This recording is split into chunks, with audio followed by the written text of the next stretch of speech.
Good morning. Good morning. Good morning, folks in the room. Good morning, folks online. Nice to see you. What a surprise, two friends. Aaron, he practices at Minnesota Zen Meditation Center. And then this tile here is a really amazing surprise for me. This is my step-grandmother, Kruwan, who was instrumental in my introduction to Buddhism. So super happy to see your name on the screen, Grandma. And hey, Royce. Okay. So today I'm going to be talking about Song of the Jewel Mirror Samadhi. This has been a particular text of real meaning for me for many, many years. And this is part one. I don't know how many parts there will be.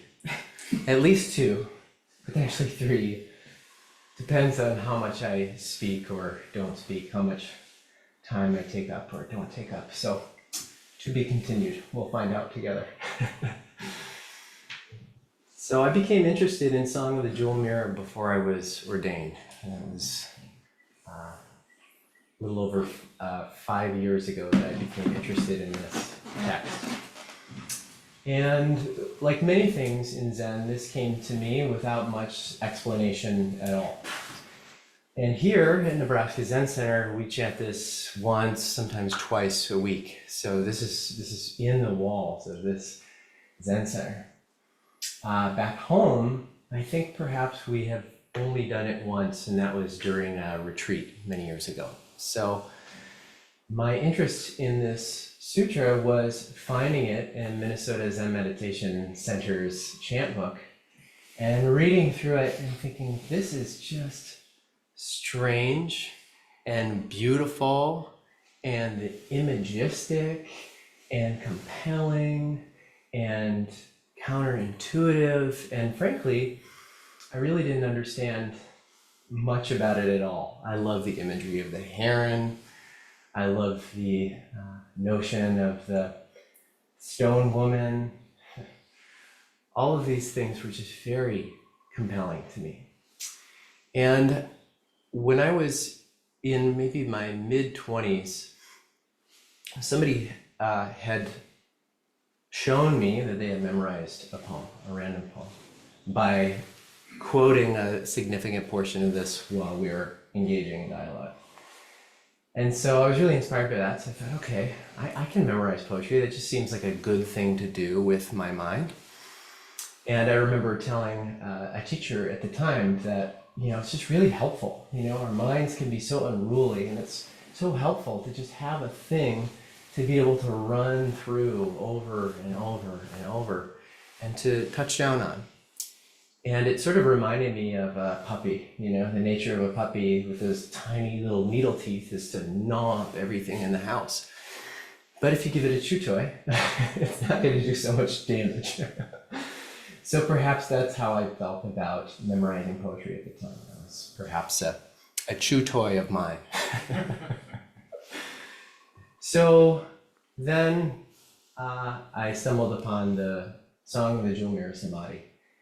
And thought, great, I'm going to memorize this. So I spent a lot of time memorizing it. And for me, the point was not to memorize it, to be able to recite it.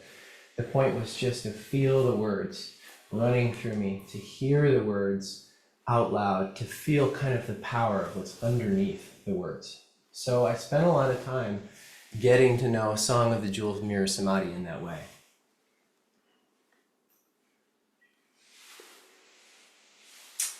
And many times while reciting this particular teaching poem, I wept.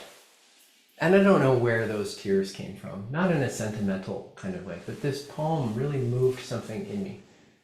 And I felt a deep connection to something that was much larger to me than me. Perhaps the tradition, perhaps the energy, perhaps it created an opening for me. So I felt deeply connected to this poem. And I had a printed version of this poem that I would keep in my pocket. And when I'd have a free second, I'd take it out and I'd go over a couple lines. from carrying it around for so long, various lines would disappear from the folds, and it would start to gain holes and areas that were folded over and over and over. And when I was memorizing this poem, it was in 2000, and it was shortly after the beginning of kind of the peak of the COVID pandemic. It was around that time. And I was working in grocery stores. And that was a really interesting place to be, in grocery stores. Shelves are empty, people are scared, we were scared, not really knowing what to do. I remember that for a period of time, we would sanitize the belts down between every single transaction because we didn't know what to do. Sometimes we would sanitize our groceries when we brought them home. It was a very fraught time. And then at some point we kind of realized, okay, this is transmitted through the breath, the COVID-19, it comes through the air that we breathe. So what we'll do is we'll limit traffic within the store. We'll only let in a certain amount of people at a certain amount of time. And so I had the chance to work the door. And some people really didn't like working the door because you had to tell people to wait, people who were already scared to wait. You had to stop people who were aggressive and encounter them and really try to just be a helpful sounding board. These were very scary times. And I enjoyed being at the door. One, I got to be outside, and sometimes we'd even take our masks down, breathe the fresh air. And two, I enjoyed engaging with people. I felt like maybe I can offer myself in some kind of a way that will help these people feel less scared or feel welcome or not feel so at odds with the person that's in front of them or behind them and so on and so forth. And there would be times while I was working outside where we wouldn't be at capacity. Perhaps we'd be under capacity. So people could just kind of come and go freely. So I wouldn't stop anybody. And it would be during these times where I would take out the song of the Jewel Mirror Samadhi and I would start reading it and sometimes saying it out loud. A little strange, but that's what I did. And it was really beautiful. And the front of the store would face the direction of the setting sun. So I'd be outside reading this poem, starting to feel these lines in me and around me, and this beautiful setting sun and kind of the shifting of lines of things outside. So it was a really beautiful experience. And again, this poem stirred something in me. And it wasn't until about 3 months later that I started reading about the poem. And if you're curious, this is my primary source text that these talks will be based on. It's called Just This Is It, Dongshan and the Practice of Suchness. And there's a brief commentary on this poem in this book. It's surprisingly brief. Most of this is about Dongshan and stories about Dongshan. The commentary is like this thin.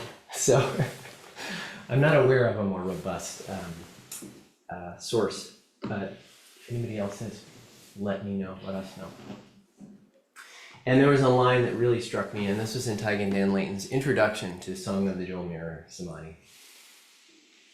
He says, "Suchness and its significance do respond to our own sincere spiritual inquiry." Suchness and its significance do respond to our own sincere spiritual inquiry. This line was very powerful for me.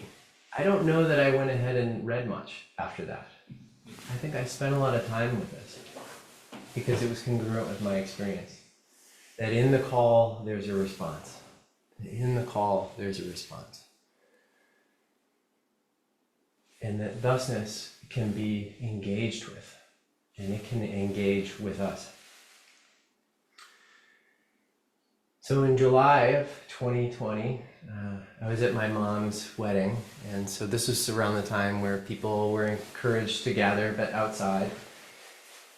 And it was a beautiful July day.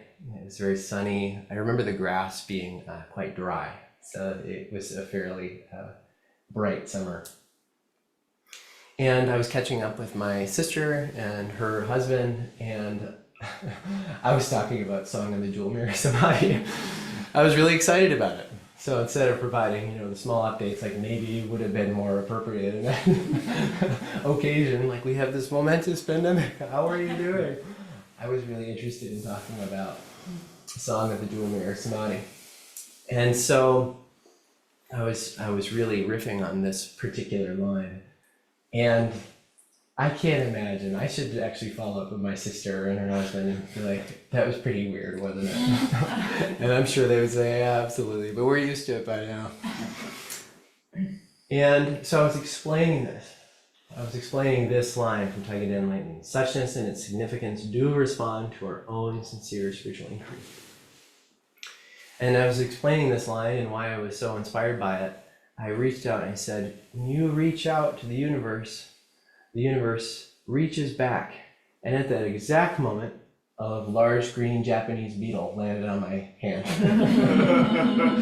And at this point, I was just gone. I was laughing hysterically. And my sister and husband, I'm sure, were checking their watch, like, oh boy, when does the wedding start? But that to me really felt to encapsulate kind of this line that Taigen Den Lightning is talking about. And we reach out, there's a reaching back. Sincere spiritual inquiry. Reaching back. When there's a call, there's a response.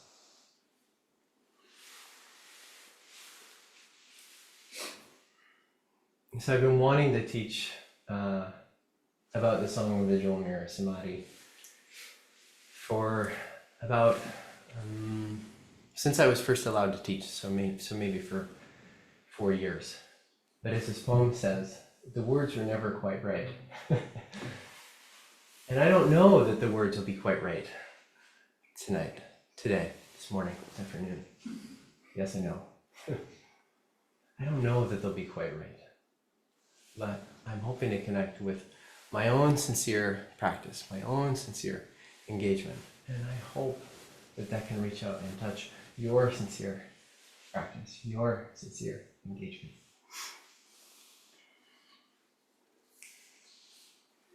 So, Song of the Jewel Mirror Samadhi is a teaching poem, and it's attributed to Dongshan Leongzhi. I might get corrected by Hayden afterwards.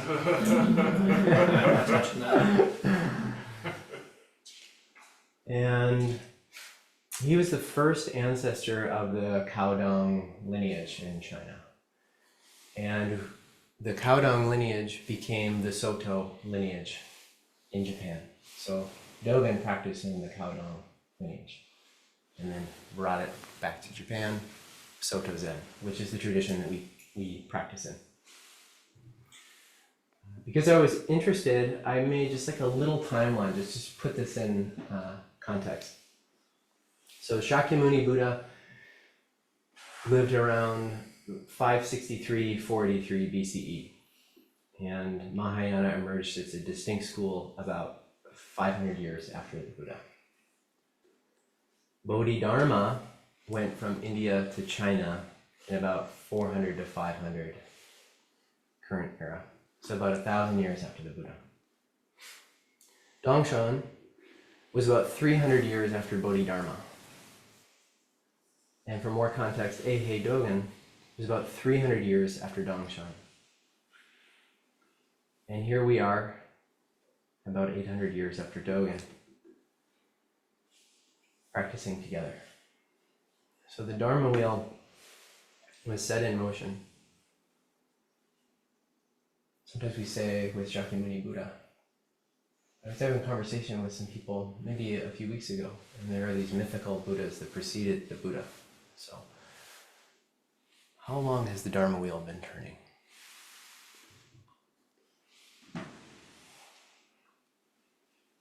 And that's just one way of looking at it. One way of inquiry. Hokyo Zamai. Hokyo means jewel mirror, and Zamai means samadhi. Hokyoji, I know that some people have practiced at this particular temple. Jewel Mirror Temple, Okyoji. It's in southern Minnesota. It's right on the border of Iowa, and it's peculiar. If you're going there from Minnesota, you go into Iowa very briefly before crossing back into Minnesota. So it's about as far south as you can get.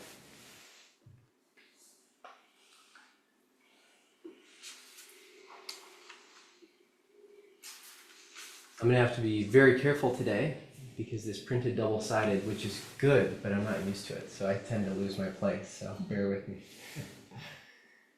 So, Song of the Jewel Mirror Samadhi. I love the title of this, Song. Song. Song to me elicits a sense of devotional quality. Song. Music. Also, music is heard, but music is also felt. So this song of the Jewel Mirror Samadhi can have a similar impact on us as music can. Without grasping too tightly to the words, it has its own movement, and we can feel them. And like poetry, words are used in such a way to invite an experience, or sometimes come out of an experience. So these words can take us into an experience. They can draw us into an experience. And they can open us up to the experience that is already here. Jewel mirror, that which is precious, that which reflects. Jewel mirror. Samadhi. This is often a blanket term for a concentrated state. There's a lot of range here within the word samadhi. There's a lot of range. So keep that in mind. So a concentrated state that is refined, open, settled, not fixed, unfocused, abiding. Some words to kind of describe this kind of concentration. It's not this kind of concentration. It's not a tight concentration. It's a large concentration. It's broad. It's open.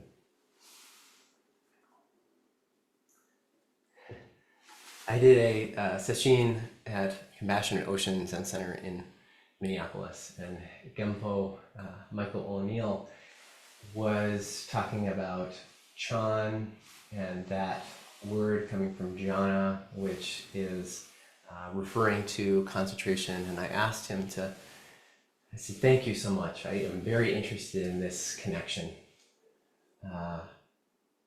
And I asked, could you say a little bit more about this? He paused and he thought for a moment. He practiced quite extensively with Katagiri Roshi. He was pretty close to Katagiri Roshi, and you can really feel kind of his love of Katagiri Roshi when you spend time with Gempo Michael O'Neill. And he said that this is just kind of a partial story, but he said, yeah, he once approached Katagiri Roshi and asked about concentration, and Katagiri Roshi's response was, concentration? So kind of reacting to this word concentration. So as we think about concentration, it's really good to spend time kind of, what do we mean by that? What do we mean by concentration? What do we mean about samadhi? What do we mean about the mind being, sometimes we say focused on an object, but also focus can be this object, these objects, this boundless object. It's not an object, but you see what I'm saying.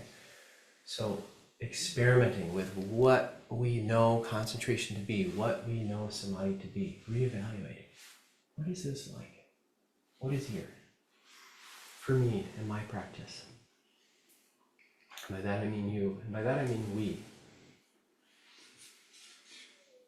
So we might ask, is this poem an expression of the Jewel Mirror Samadhi? Is it a description of the Jewel Mirror Samadhi? Was it written within so-called Jewel Mirror Samadhi? These are good questions. These are good questions.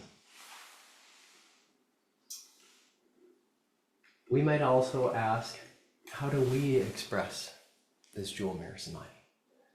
How do we express it? as individuals and as beings that are connected to one another. How do we express it? These kinds of questions can be really helpful, not to get a very specific answer. Perhaps sometimes we need a provisional answer to help us in our practice. But the asking in itself is the answer. The call in itself is the response. There's a story that Jikan Britzius mentions in here about young Dongshan. And I don't think it was really intended to have much weight to it, but I heard it with a fair amount of weight. He's talking about young Dongshan. And Dongshan is studying with a tutor, and they're going over the Heart of Great Perfect Wisdom Sutra. And they get to the part where it says, no eyes, no ears, no nose, no tongue, no body, no mind. And Dongshan says to his tutor, but I have eyes, I have ears. Why does it say that I don't have eyes and ears? I have eyes and ears. And the tutor responded, we need the appreciating the depth of this question, so we need to find you a great teacher. So our questions don't have to be huge questions. They can be as simple as, this says this, my experience is this. How do we rectify those two? It can be a simple question.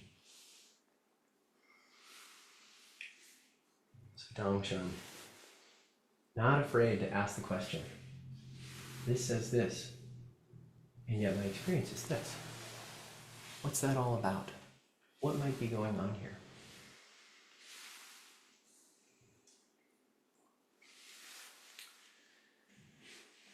The Dharma of thusness is intimately transmitted by Buddhas and ancestors.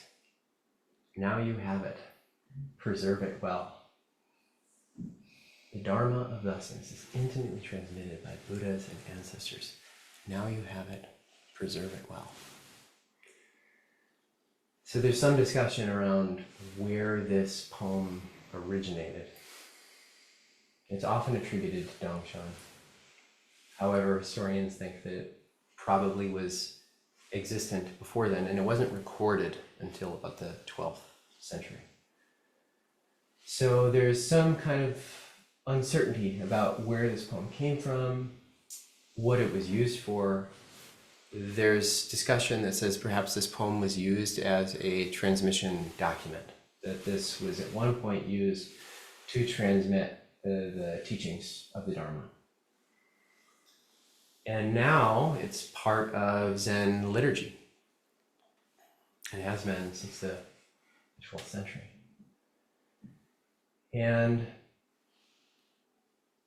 so here we are with this transmission poem, and in effect, the Dharma is being transmitted, has already been transmitted to us. And the instruction is to preserve it well. Already been transmitted. So Dharma often means reality or truth or sometimes teaching. And thusness is the reality of this moment. And Jikan Britzius again says succinctly of this poem, this refers to the depths of reality, to the teachings about this reality, and how to engage it. Refers to the depths of this reality, the teachings about this reality, and how to engage it. So Buddhas and ancestors, the various teachers that came before us, the various teachers that will come after us. And these teachers don't need to be somebody wearing robes. The teaching of thusness is that this is available by Buddhas and ancestors in this moment, in this moment, in this moment. The faint sound of the birds, transmitting the true Dharma.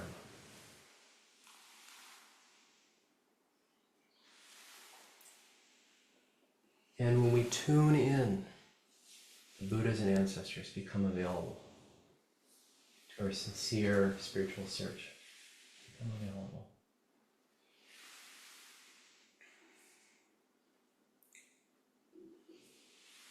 So it can be helpful to consider, what are your experiences of transmission?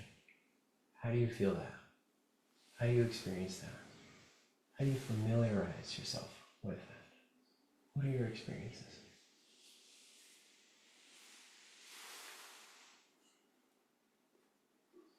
I was talking to George my first weekend here, and he was recounting his time with Nonan. And it was 7 years that you sat here on Sunday mornings together? Yep. And George was talking about the 7 years of sitting. While they were sitting together, something started to happen there between the two. Started to really get a sense of something that was going on there. So, transmitted, not words.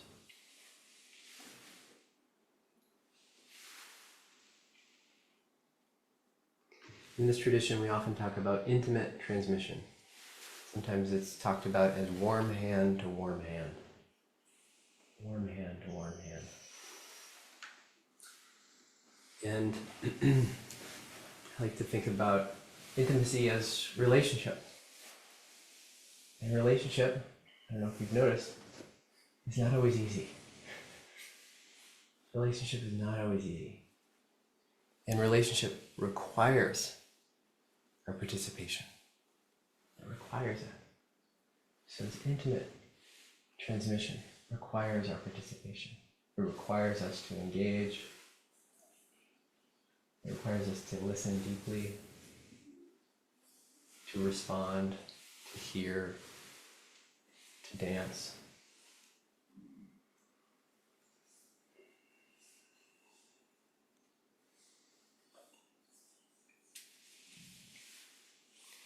I also like the word intimacy because it calls to mind really deep listening, really deep paying attention, really getting to know another human being, really getting to know the natural world, to notice certain flowers in the backyard come into bloom, some are going out of bloom, paying attention to the rhythms.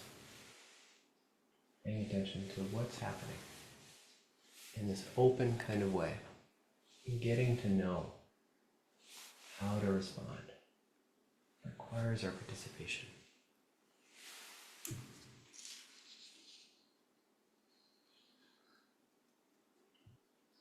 Now you have it, preserve it well. You have the Dharma already. You're in the Dharma already. It's already available. Already available. So preserve it well invites us to live this Dharma, from this Dharma, within this Dharma, throughout this Dharma, to engage in the relationship with suchness, so we can attune the instrument of our being to the song that is this moment. And express it.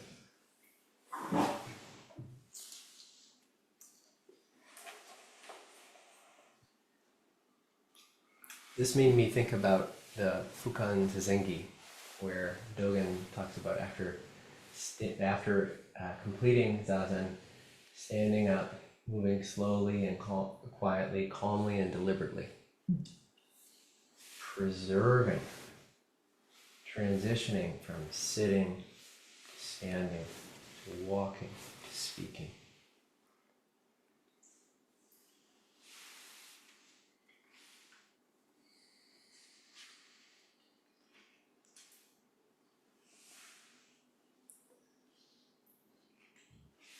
Oftentimes we think about preserving as the ingredients that are in food to keep it from expiring on the shelf. It can stay there for years. To fix it, to keep it from changing. Oftentimes we think about preserving as trying to hold on to, trying to prevent any sort of change. But as I was reflecting on this talk, I think it'd be more helpful to think about preserving similar to fermenting. So we work with the conditions of our cabbage. We work the conditions of our cucumbers. We work with the conditions of our vegetables. And we pay attention to the correct amount of salt, correct amount of water, the correct amount of sunlight. And move from one living organism into an entirely different living organism. We allow it to ferment and change and deepen in flavor. And enjoy it. Enjoy the fermentation that is our life. And sometimes it feels like stinky fermentation. But I got a little bacteria in that one. Whoops. Not enough salt. It's still the fermentation that is our life. The Dharma is still there. Even in that batch of pickles that you can't really eat, it's still there.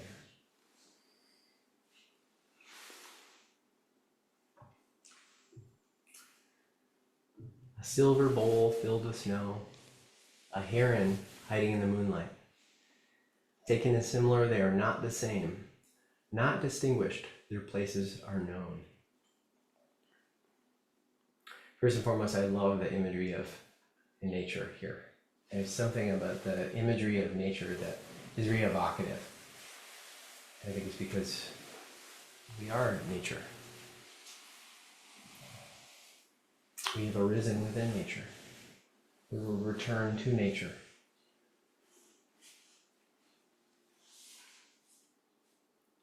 And these images are often talked about as describing the interplay between form and emptiness.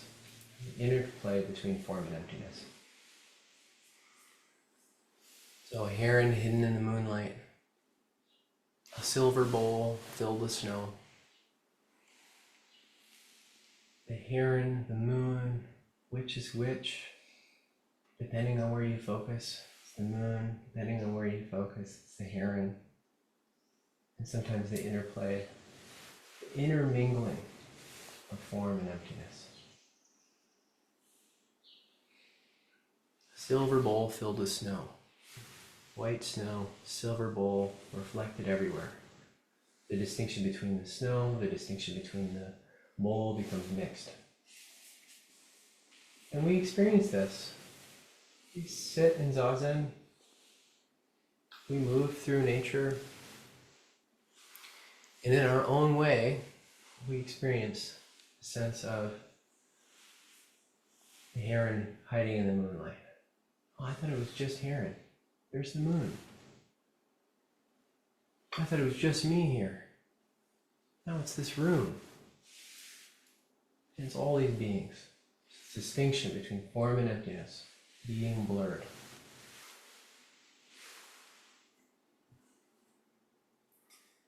Taken as similar, they are not the same. The heron and the moon are distinct, and yet they are the same in that they arise from emptiness, within emptiness, are emptiness.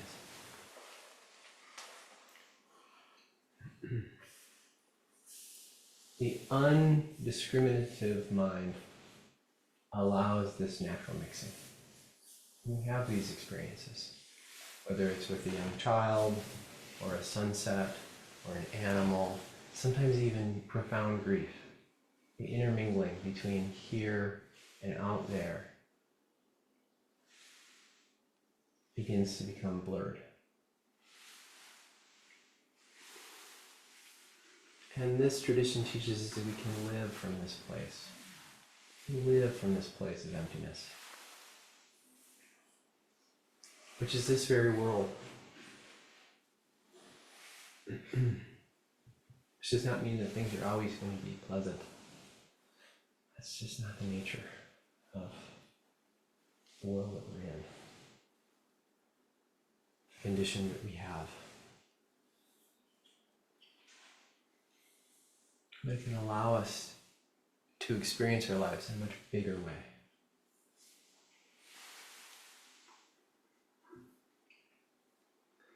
So this is also often talked about in terms of relative and absolute. So, the Two Truths teaching, are people familiar with the Two Truths teaching? I see some nodding. The Two Truths is there's relative truth and then there's absolute truth. And it's a way to sort of, I think it's funny how many maps were provided within this tradition. We can look at it this way, we can look at it this way, we can look at it this way. And whichever way you're looking at it, look at it a different way. This tradition is fairly humorous in that way. It's very playful in that way. It's very joyful in that way. It's celebratory in that way. And I was thinking about it in terms of a cake. So, from a relative point of view, it's cake. And we know what a cake is. It's just a cake right there. And from an absolute standpoint, that folds in emptiness. Folds it in. So without appropriate eggs, without appropriate butter, without appropriate sugar, not salt, it's not a cake. It's all of these things that come together to make a so-called cake. And the relativity of that as well, of if you are from a household that only makes muffins and you've never seen a cake, and you see a cake, you probably think that's just a very large muffin. So our interpretations are also quite relative. So all these ingredients come together to create a so-called cake. But that also expands well beyond the stick of butter. Somebody put that stick of butter on a grocery shelf. I know from experience. That stick of butter was created from the connection between a person and a cow. And all of this processing. And that particular method was handed down from generations and generations and generations. And all of the causes and conditions that needed to come together to make the very people that make the butter. So that we can have a cake. And so, in the Heart of Great Perfect Wisdom Sutra, it says, form is emptiness, emptiness is form. And this is our life. We come together, myriad, unfathomable, fathomable conditions arranged for a moment. Wow. We can live that. We can live that. And sometimes that's really big. And sometimes that's, yep. And sometimes it's, what I've inherited is so heavy. I'm not just taking care of me, I'm taking care of all of these generations that came before me. And I'm offering to all the generations that are to follow. I'm not just talking about Buddhas and ancestry, I'm talking about our ancestry. And not only that, but all of the causes and conditions that those individual beings came up against and how varied that has been. And we live that in our very flesh, in our very bones, all completely differently and uniquely. And we need to express that. And we are expressing it. We can't help but express it. Does anybody notice the difference between anger that is known and anger that is not known? Anger that is not known tends to result in a lot of apologies. So sorry, I didn't realize, and I acted. That's what the precepts are for. Anger that is known is a lot different. I see it. Okay. What are we going to do? How are we going to do that? And the same is true with form and emptiness teachings. To have a sense that is direct of the interconnection of all things throughout space and time, or even to have a glimmer, have a sense of that. I know Live from that.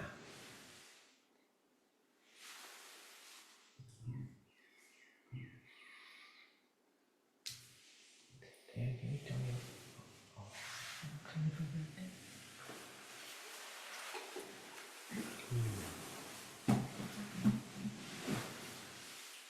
The meaning does not reside in the words, but a pivotal moment brings it forth. Move and you are trapped.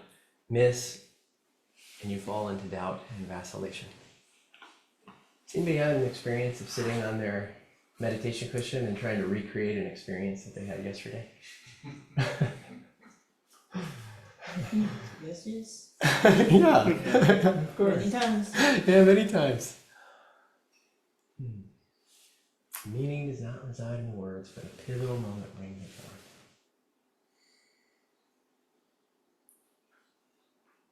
So sometimes we have an experience, we put that into words, and try to recreate it. Try to recreate it over and over. And I love this line. It's humorous because it's saying using words while also not using words. So the meaning does not reside in the words, and yet here we are conveying as best as we can the meaning using words. So the invitation here is don't get too caught in how it was yesterday, how it will be in the future, who you were 10 years ago, who you were yesterday, how this morning went. It's not necessarily, and isn't, how this evening will be.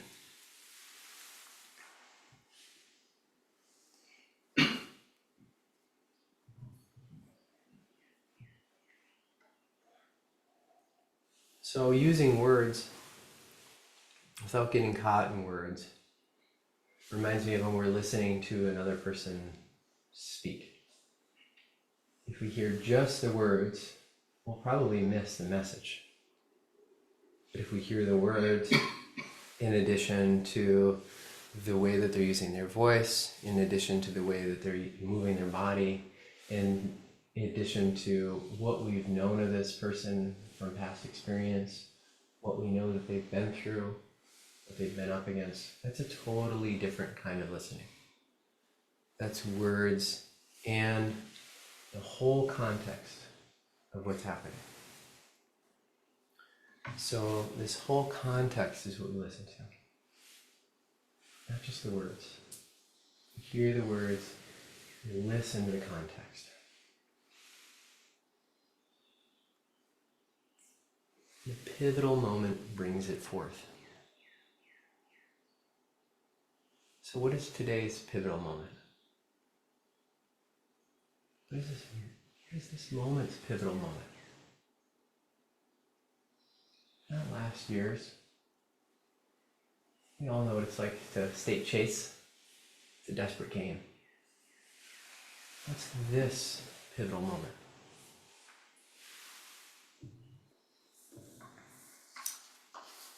So today's pivotal moment could be restraint. Today's pivotal moment could be courage. It could be a sound.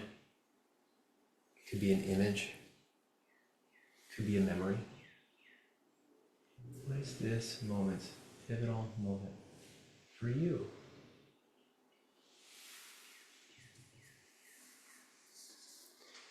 Move and you are trapped. Miss and you fall into doubt and vacillation. In thusness, everything is included. And we get caught in the particular. You know this feeling of moving and we're trapped, of falling into doubt and vacillation. This is part of being a human being.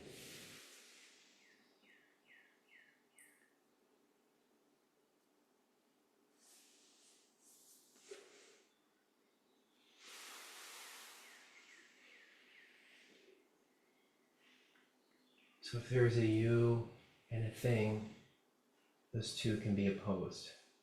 And then there's a desire to move toward or move away.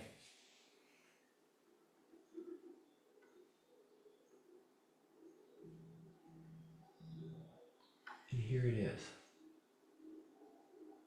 Their aching backs, their tender hearts, folded within emptiness.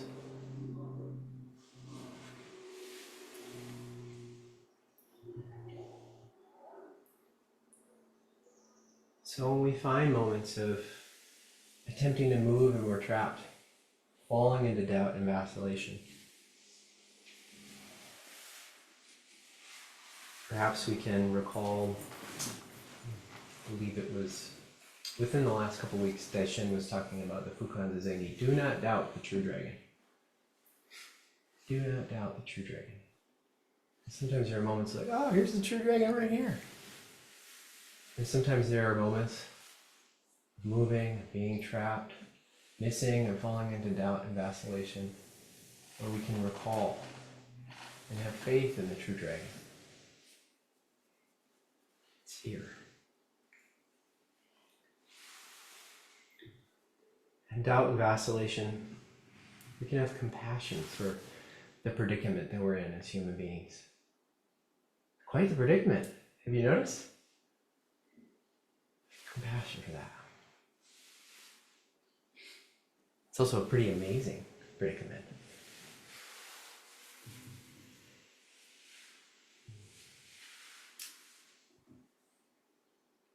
Turning away and touching are both wrong, for it is like a massive fire.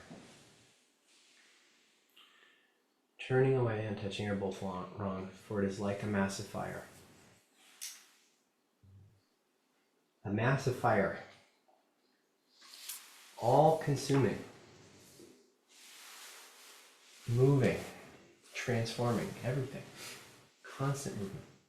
It's like a massive fire. This very moment, massive fire. Your lived experience, being alive, massive fire.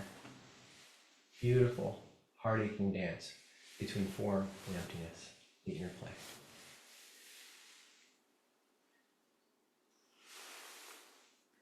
This also reminded me of the fire sermon. This is an early Buddhist text. Thus I heard, on one occasion the Blessed One was living at Gaya, the Gaya Sisa, together with 1,000 bhikkhus. There he addressed the bhikkhus. Bhikkhus, all is burning. This is the Buddha. Bhikkhus, all is burning. And what is the all that is burning? The I is burning. Forms are burning. I consciousness is burning. Eye contact is burning.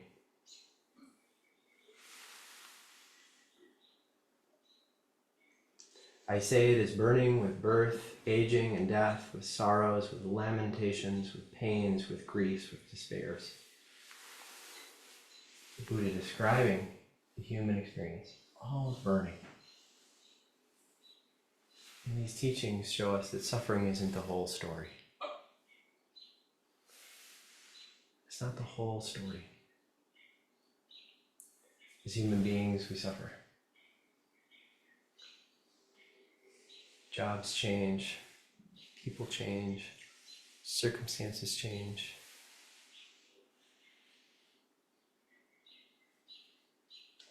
It's a song by, a song by Kobayashi Isa. It's a haiku. So this world of dew is a world of dew. And yet.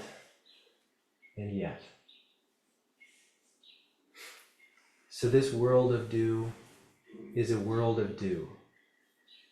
And yet. Yes, there's suffering. Yes, it's transitory. As one of my teachers at MZMC likes to say, it's going, gone. Talking about this very moment and himself.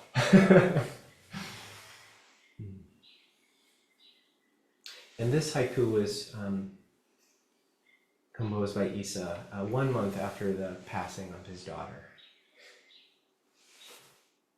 So this world of dew is a world of do.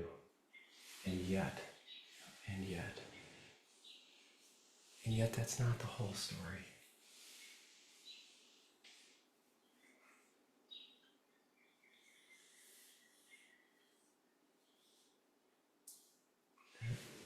This experience of living is so much more vast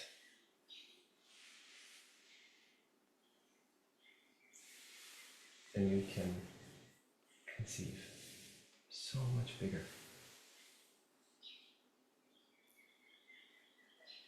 And the teachings of thusness teach us that we can live in a way that is bigger. We can call and be responded to and live in a way that's bigger. And we don't have to wait for that singular piece of suffering that's been following us for years to be entirely resolved. We can live it. And it's included in this song and dance as being alive.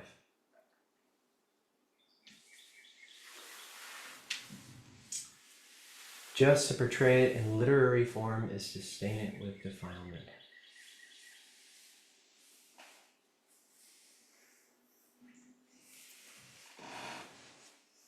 Just to portray it in literary form is to stain with defilement.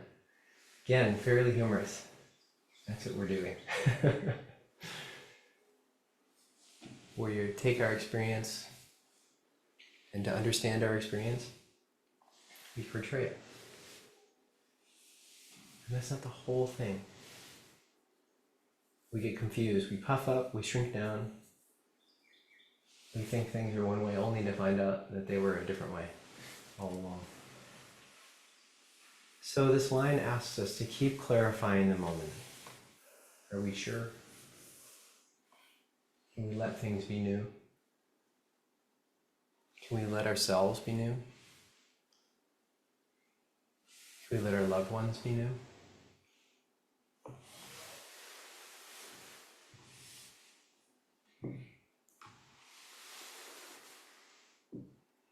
I think I'll end there and open it up for comment, questions, your own reflections. Thank you for your kind attention. Thank you. Thank you. Thank you.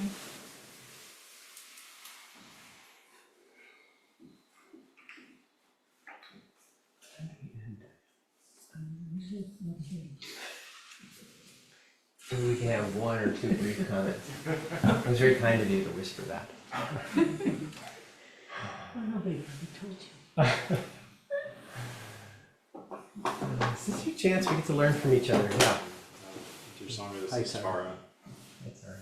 Is there a song or music that is typically associated with this, or in the modern, people kind of made that? I tend to really remember a lot better with music.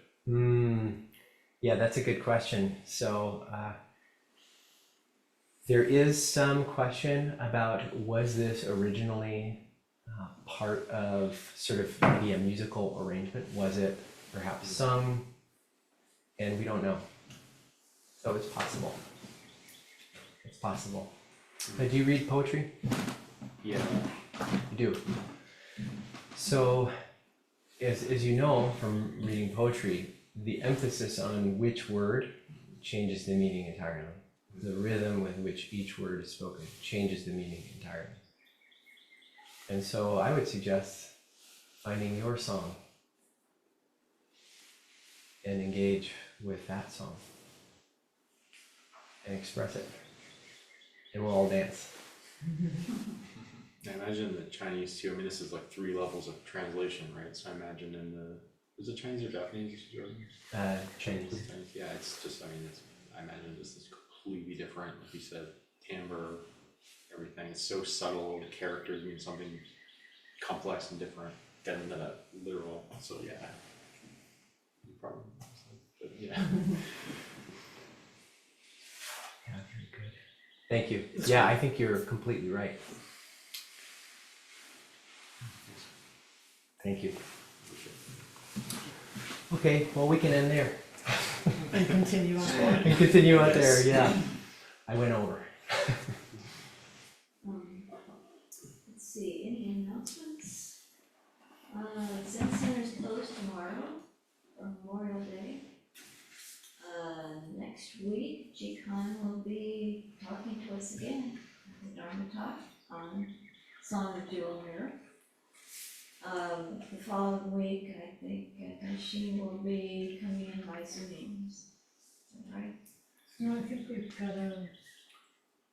got World Peace and Group Discussion. Remembrance ceremony is next Sunday. Is next Sunday. Oh, yeah, sorry. Yeah, we'll do a service and please bring a photograph or a memento of a past loved one, place on the altar. You don't have to, you certainly could.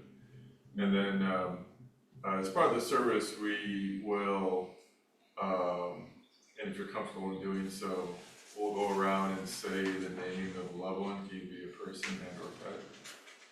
And if you want to recite a short poem or a very short story in remembrance of the person, you certainly can do so, but you're not required. So, and then Dharma talk afterwards. And we have a session coming up in June. Registration is available on the website. And anything else I'm forgetting, George? Is there a work day coming up or? There should be. I've been asking Mike to set a date, but I haven't heard from him. But yeah, either in June or early July, we'll have a Song of Work date. Is that going to precede, you know what I mean? Yeah. Yeah, okay. Uh-huh. Precede, service and, yeah. Oh, you mean on a Sunday? Yeah. Oh, no, this No. would be like a Saturday Okay. work day. Apologies, never mind. And, right, we had set out the second Sunday of the month for people to come in early and, if you can, and do some work around the Zen Center. So, count it on your calendar, figure it out. Can that be added to the calendar too? Because I don't think it's Yeah. in the. Yeah. And then do you want to mention about July 18th through 20th? Yeah. So people can get on the calendars. Our big 50th anniversary celebration is the weekend of July 18th to the 20th. Plans are still being formed and finalized, but it's gonna be an exciting weekend, so I think you should mark your calendars and also think about how you can participate in this with us, because it's a big deal. We're gonna have some guest teachers in, we're gonna have a lot of sitting, a lot of ceremony, we're gonna have some activities, so should be quite a party. Jikan's teacher will be coming to join us, Yeah. That's right. Ted O'Toole. Yeah. Oh, honestly. Yeah, and if anybody's really good with graphic design, Daishin mentioned about creating like flyers or something like that. Poster. Poster around. Mm-hmm. It'd be a good idea, but I don't.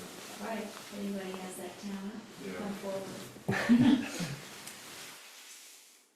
And then one small announcement. It's a little unusual. Usually on Tuesday evenings we're closed at NZC. However, I'm giving a talk for Minnesota Zen Meditation Center on Tuesday evening, and it's not currently reflected on the calendar. I've reached out about that. Perhaps it will go up, perhaps not, but it is in the newsletter. So if you're interested, the whole building is going to be open to the public. So if you want to come in, that would be great. Zazen will start at 6:40 p.m. and will go until 7:20 p.m. and then there will be a talk at 7:30, and you can come for all or any portion of that. It will be a little less formal than it is on Sundays, and I'm moving with the MZMC way for that evening. So if you want to attend, please attend. A good time to get here if you want to do the whole thing would be, 6:30 would be great. And if you just want to come for a portion, that's cool too. So you could come at 7:20 and just participate in the talk. I'm going to be giving a talk on Dogen's second encounter with Cook in the Tenzo Kyokun, and just kind of a commentary on that which is hidden, that which is apparent. They have these really lovely dialogues, and the Tenzo Kyokun is sometimes considered it's instructions for the cook written by Dogen, and sometimes it's considered to be a really lovely text for people who have very busy lives, people who live full lives, because much like the cook, there's much to be tended to. So it's a really lovely text. So a little And what's the commentary on date? that. That'll be Tuesday the 27th. The 27th. 27th in the evening. Yeah. Is that this Tuesday? Yeah. Oh. Yep. Yep. Oh, so it's in the newsletter, but the newsletter won't be out till Tuesday.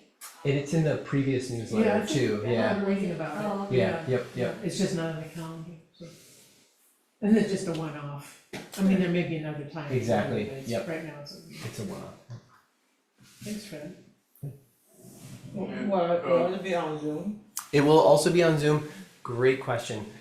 Let's see. It will be MZMC's link. So Minnesota Zen Meditation Center. If you go onto their link, I will be joining that from our Zoom setup, and I'm giving the talk virtually that way.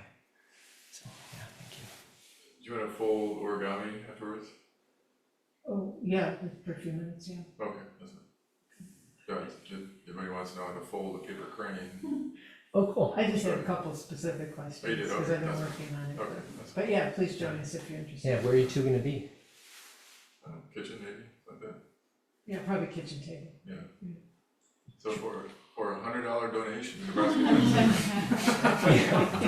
Just 100. What a bargain. Everything money raising. $5 to flush a toilet, it's just. Put it right up the toilet. I don't think that's a good idea. Bunch of flies. Right, yeah. George is responsible for these lovely paper cranes that you see around the Zen Center. So if you want to learn how to fold those, you get okay. Thank you, George. So we can close with, the